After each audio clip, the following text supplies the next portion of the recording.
Shall we start the lecture? Yes, ma'am. बेटा इतने कम present क्यों है आज? 17 प्रेजेंट है।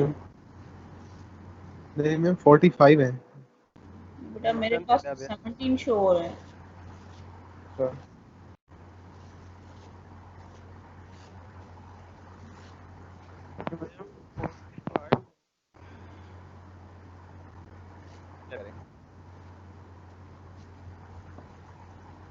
How are you all? Fine ma'am. Fine ma'am, अल्लाह का शुक्र है। आप सुनाएं। अल्लाह का शुक्र।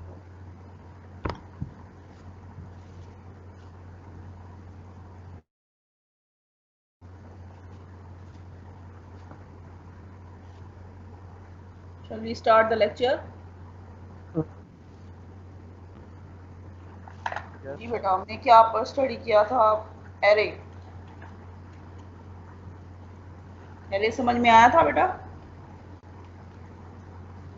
Yes ma'am. थोड़ा मैं रिवाइज कर देती हूँ जो हमने पढ़ा था, ठीक है?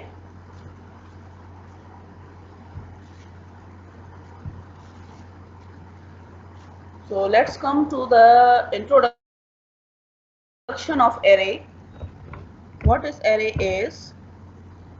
आपके एरे का इंट्रोडक्शन हमने किया था जिसमें बताया था कि data structures are classified as either linear और नॉन लीनियर, ठीक है?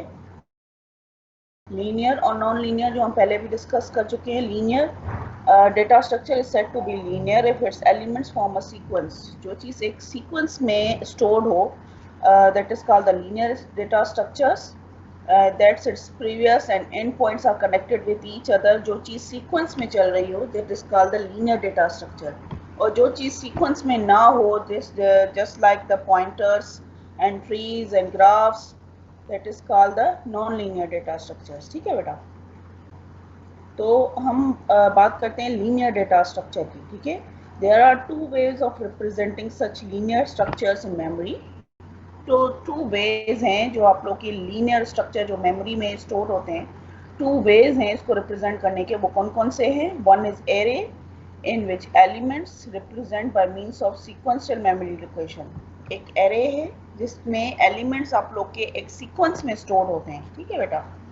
And the other is link list in which elements represents by means of pointer और लिंक्स। और दूसरा है लिंक लिस्ट जिसमें आप लोग की elements through by means of pointers और लिंक्स के थ्रू आप लोग की वो चीज़ें स्टोर होती हैं, ठीक है?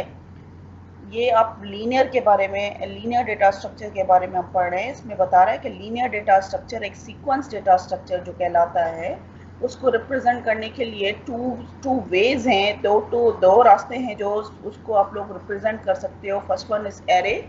एरे में क्या है कि आप सीक्वेंस में उस चीज़ को, डेटा को, अपनी डेटा को स्टोर करते हो। And the other is link list. Link list में आप लोग थ्रू मीन्स ऑफ पॉइंटर्स और लिंक्स के थ्रू आप अपनी मेमोरी को स्टोर करते हो। That is called the linear data structure, ठीक है? In many situations, we have a collection of similar data items and we need a convenient way to reflect such collection of similar data items. The array is best for use for this purpose.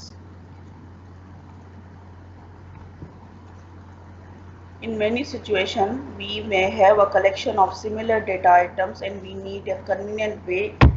हमारे पास कभी कभी ऐसा होता है, many situations ऐसी आती हैं जिसमें आप लोग की कलेक्शन ऑफ डेटा आइटम्स होती हैं। एक डेटा आइटम नहीं होता, कलेक्शन ऑफ डेटा आइटम्स होती हैं, ठीक है? उसमें आप लोग का एरे यूज होता है to refer such collection of similar data items. The array is best for use this purpose, ठीक है? Let's come to the definition of array. What is actually the array is? An array is a collection of similar type of data items. You know what you mean by the data items? Data items क्या होते हैं आप लोग के? Data items होते हैं आप लोग के integer, character, float, ये आप लोग के data items हैं, ठीक है बेटा? A collection of homogeneous same type data items stored in continuous memory location. This is the second definition of your array. इसमें क्या बता रहा है? Array is a collection of homogeneous means same type. Means not different, same type, एक जैसे होंगे। Means अगर integer है तो इंटीजर ही पूरी वैल्यू होगी, अगर फ्लोट है तो फ्लोट की वैल्यू होगी, अगर कैरेक्टर है तो कैरेक्टर की वैल्यू होगी। Array is a collection of homogeneous same means same type data items stored in continuous memory location. एक कंटिन्यूसली जो चीज़ आप लोग की स्टोर हो रही है फ्रॉम वन पॉइंट और जो नेक्स्ट पॉइंट उसका जो एंड पॉइंट है, कंटिन्यूसली मेमोरी लोकेशन में एक चीज़ स्टोर हो, that is called an array. अच्छा, array is a container which can hold a fixed number of elements and these items should be of the same type। जैसे मैंने आपको पहले बताया कि array आप लोग का एक कंटेनर है, ठीक है, उसमें आप लोग की जो है fix number of items and these items should be of the same type. जैसे इंटीजर है डेटा टाइप, तो इंटीजर में जो वैल्यूज होंगी वो इंटीजर के थ्रू आप लोग की स्टोर होंगी। जो आप लोग के दूसरे दूसरे जो आप लोग के डेटा टाइप्स हैं, जैसे फ्लोट है, इंटीजर है एंड कैरेक्टर है, तो उसके हिसाब से आप लोग की वो चीज़ स्टोर होती, but in continuous memory location में। ठीक है बेटा। Most of data structures make use of array to implement their algorithms. काफ़ी ऐसे डेटा स्ट्रक्चर्स हैं जिनको मतलब एरे में यूज़ करने के बाद इम्प्लीमेंट करते हैं अल्गोरिथम को। मीन्स के आप अपने एरे को यूज़ करके आप अपने अल्गोरिथम को इम्प्लीमेंट कर सकते हो। Following are the important terms to understand the concept of array. These are the two important terms जो हमने इससे पहले क्लास में भी पढ़े थे।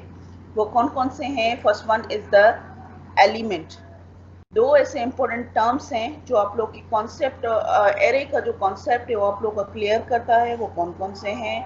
The number one is element, उसमें क्या है, and the number two is index. First of all is element and the number two is index. Element में क्या है? Each item stored in an array is called an element. जो जो item आप लोग का स्टोर होगा, आइटम मीन्स जो जो डेटा आइटम, जो वैल्यू आप लोग की स्टोर होगी इन योर एरे। एरे एक सीक्वेंस मेमोरी लोकेशन है, उसमें जो जो आप लोग की डेटा स्टोर हो रही है, that is called the element. ठीक है। और इंडेक्स क्या है? Each location of an element in array. बेटा मैंने पहले भी आप लोगों को क्लास में बताया था कि एरे के अंदर में जो आप स्टोर करते हो वैल्यूज के, उसको आइडेंटिफाई करने के लिए बाहर उसकी मेमोरी लोकेशन जो आप लोग की होती है स्टार्ट फ्रॉम जीरो, ठीक है, तो उसको कहते हैं इंडेक्स वैल्यू। जो आप लोग की मेमोरी लोकेशन जैसे 0 1 2 3, और उस मेमोरी लोकेशन से हम आइडेंटिफाई करते हैं कि कौन सा एलिमेंट किस लोकेशन पे स्टोर्ड है, that is called the index value of an array. ठीक है बेटा। तो मैम आपकी आवाज बहुत कट रही है मैम, क्लियर आवाज नहीं आ रही है।